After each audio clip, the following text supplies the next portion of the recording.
Yo, what is up guys? Delboy here, aka Blue Collar Sports TV. Hopefully you guys are doing well. If you're new here, smash that like, hit subscribe, all of that good stuff. So this is something a little bit different for the channel. Obviously, primarily, we are a boxing channel, we cover boxing, all things boxing, etc. However, it was a quiet weekend, no real boxing to speak of, but the UFC was on, UFC 293. By the way, apologies if you can hear background noise. My window's open, it's been super hot here, it's just rained, so yeah, you're hearing cars drive by. It is what it is, we're not in a professional studio, unfortunately.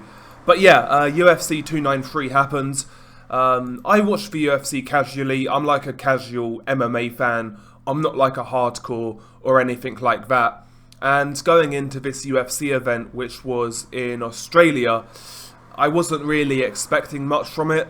Israel Adesanya was defending his middleweight title against Sean Strickland. And let's be real, he opened up as a massive favourite. He was supposed to win this fight comfortably. But that never happened, and that is one of the key selling points of MMA. You think you're sure of a certain result, but MMA's got this knack of really throwing up curveballs. And it wasn't like one of those fights where the overwhelming favourite just got caught and knocked out. That's not what happened in this fight. Not only did Sean Strickland beat Adesanya in obviously what was a huge upset, he outclassed him from start to finish. I felt his tactics in this fight were incredible. He completely neutralised Adesanya, who is a dynamic striker, a quick, precise striker who can punch. He can really draw you onto shots, set traps, give you a false sense of security and punish you, as we saw in the Alex Pereira rematch. But not this time. Sean Strickland fought a much more intelligent fight. As I said, he neutralised Israel Adesanya, and he started the fight applying steady pressure. I mean, in 4 of the 5 rounds, Sean Strickland had Israel Adesanya backing up, and Adesanya was not effective at all in backing up. But he started the fight aggressively, Sean Strickland, but aggressively in the sense of he was applying mental pressure, he was using his feet to get close to Adesanya, to force Adesanya back. But, he was mixing in feints with some, feint kicks, some feints with his hands as well. He was constantly giving Adesanya different looks, things like that. And at times he was actually countering Adesanya. He countered Adesanya before he dropped him with a nice straight right hand, a lead straight right hand. Occasionally he would fire the jab off and fire the right hand behind it. Trying to string some punches together when the opportunity arose. But towards the end of round 1, just a standard 1-2 jab which blinded Adesanya. And he then follows up with a straight right hand, bang on the chin, drops Adesanya. Sean Strickland then jumps on him, quite literally, catches him with numerous hooks, left hooks that is, in a clinch. He was pounding away, but Adesanya, he saw out the round and got away with it. Round 2, Adesanya came out, and round 2 was quite low output. Adesanya arguably landed the best shots of round 2. Landed a couple of good right hands, couple of jabs here and there. Strickland didn't do as much in round 2, but still, I would give it to Adesanya, but nothing impressive. And after round 2, for me, Sean Strickland just took over this fight. He basically resumed what he was doing in round 1, applying pressure. Sometimes he was holding a high guard. Other times, this guy was rocking the Philly shell. Again, he was making Adesanya fall short while he was coming forwards. So defensively spot on. Again, his distance control in this fight was immense. Another thing, Adesanya tried to get some joy with his low kicks, his leg kicks. But Sean Strickland did a great job in checking the leg kicks, blocking the leg kicks. And there was a moment, I forget which round it was, maybe round 1 or 2, where Adesanya really loads up with a leg kick and Strickland checks it. And it looked like that kind of got into Adesanya's head. Defensively, honestly, Sean Strickland, one of the best defensive performances I've seen in a world title fight in MMA in regards to striking. Because obviously that is what Adesanya has built his reputation on, is striking. being a dynamic striker, a quick striker, tall, rangy, powerful, precise, etc. Good trap setter, but Sean Strickland completely neutralised it.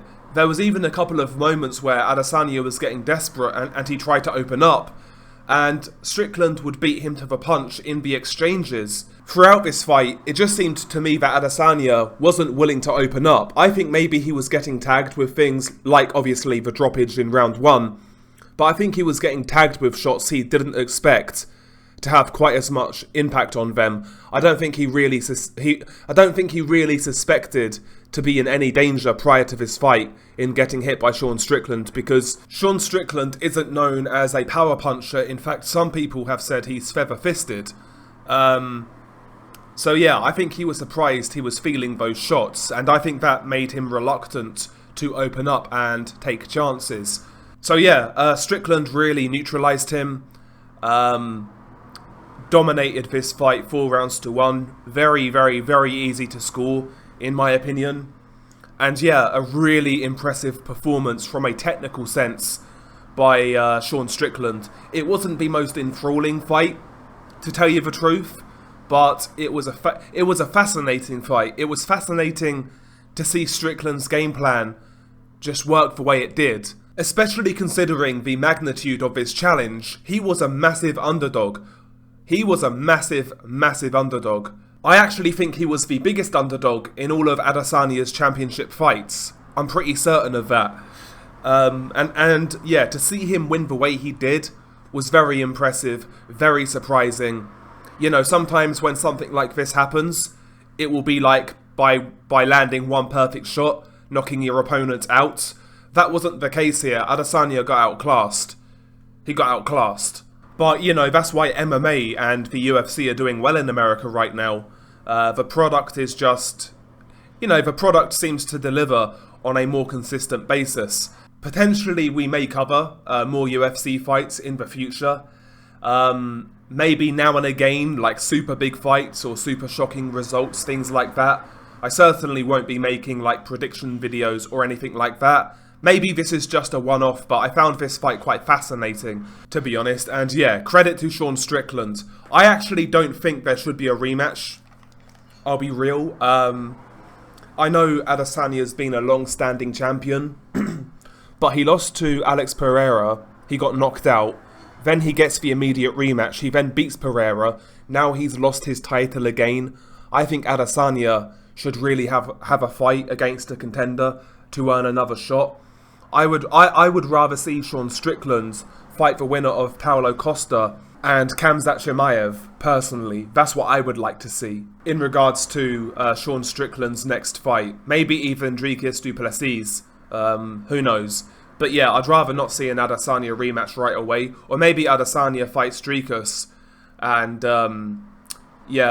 Sean Strickland fights the winner of Paulo Costa and Khamzat Chimaev. That's what I would like to see personally. But anyway, what do I know about MMA? Is what it is. Share your thoughts below. Beanie Guy Del Boy. Peace.